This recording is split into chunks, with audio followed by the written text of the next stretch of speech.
Hey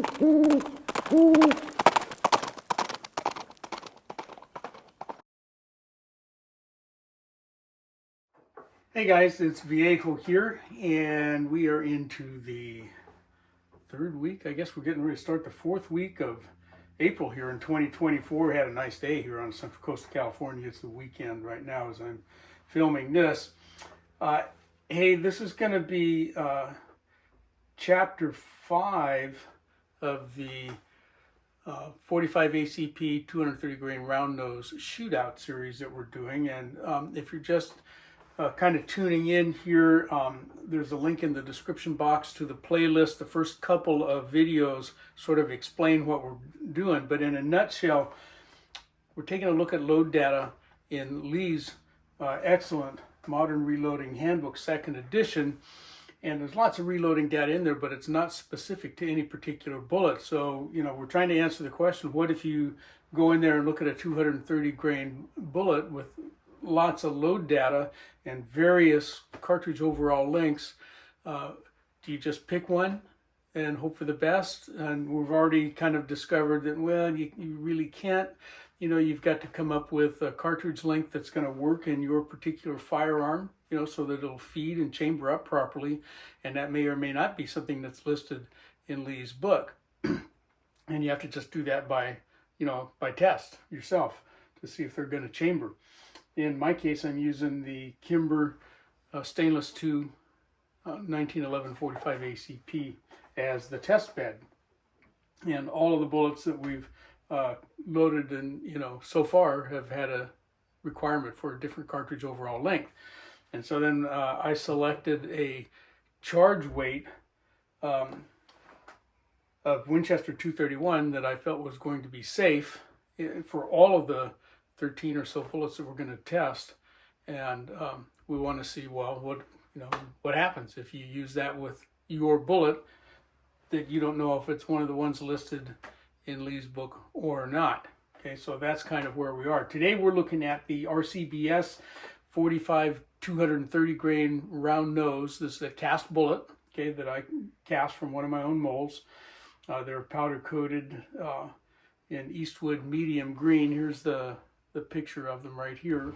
Here's our bullet, the RCBS 45-230-RN. They weigh 236 grains as cast and coated. They're sized at .451.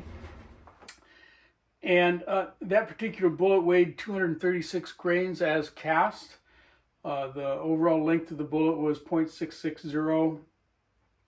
And the cartridge length that was necessary for that one to get them to feed in here was 1.225 inches. Let's come down and take a look at the data page we've got so far. All right, here's where we are so far. Okay, so this is the fifth bullet that we're showing here in the series. The round actually shot pretty well.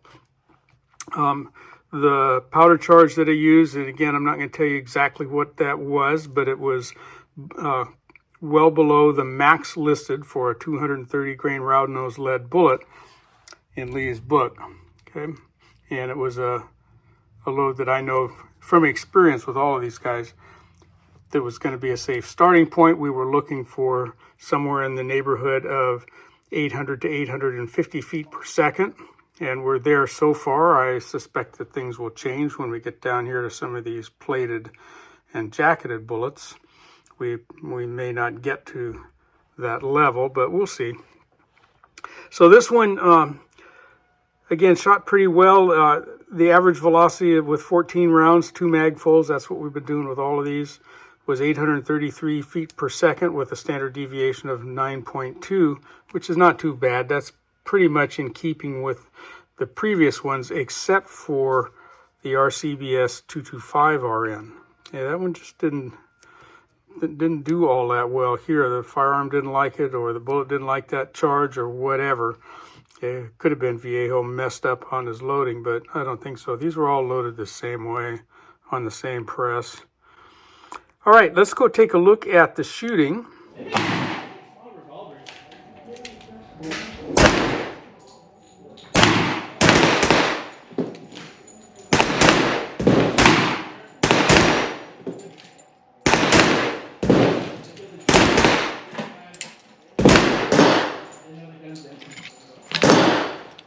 second match.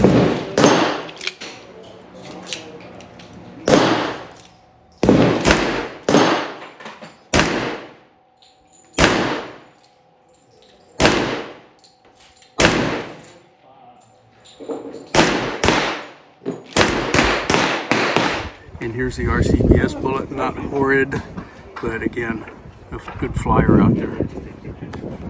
All right, there you go. Hope you got something out of that. That shooting went okay. You know, wasn't horrid, wasn't great, but it was fairly typical of what we're doing with the rest of these. Some are a little better than the others.